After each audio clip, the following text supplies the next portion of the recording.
Đừng lại. Nope. Oh no. Chúng mày chạy ra đây. Bỏ thùng thuốc. Bỏ súng xuống.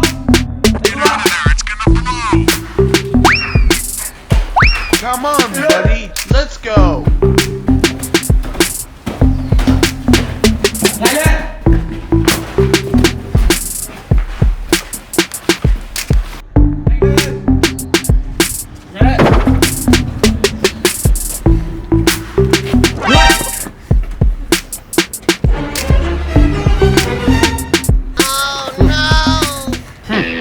Biết sợ mà dám vào địa bàn của tao à?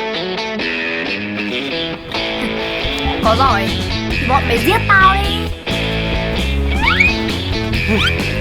Mày dám thái độ của tao á?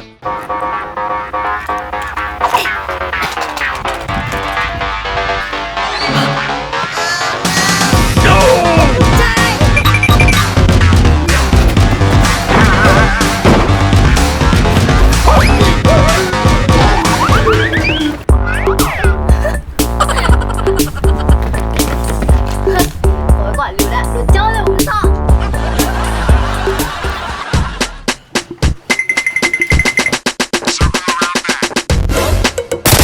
Nope. Ở đâu có thằng squad đấy nhở?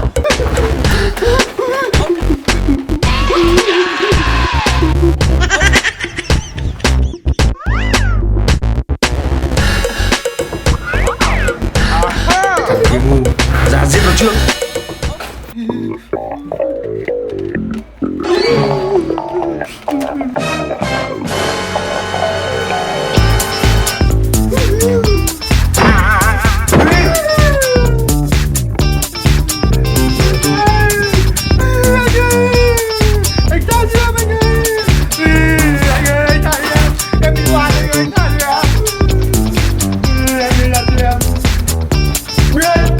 Trước khi ta đổi ý.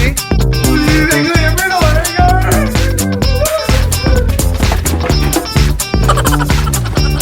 Nope. Còn một thằng nữa.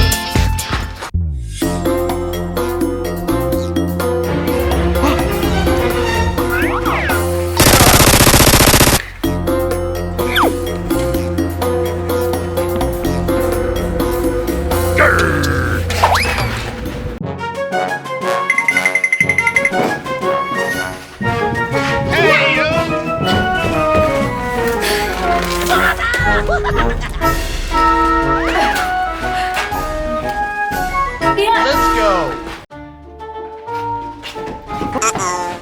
Chúa đâu rồi? Chúng nó chạy ra ngoài rồi.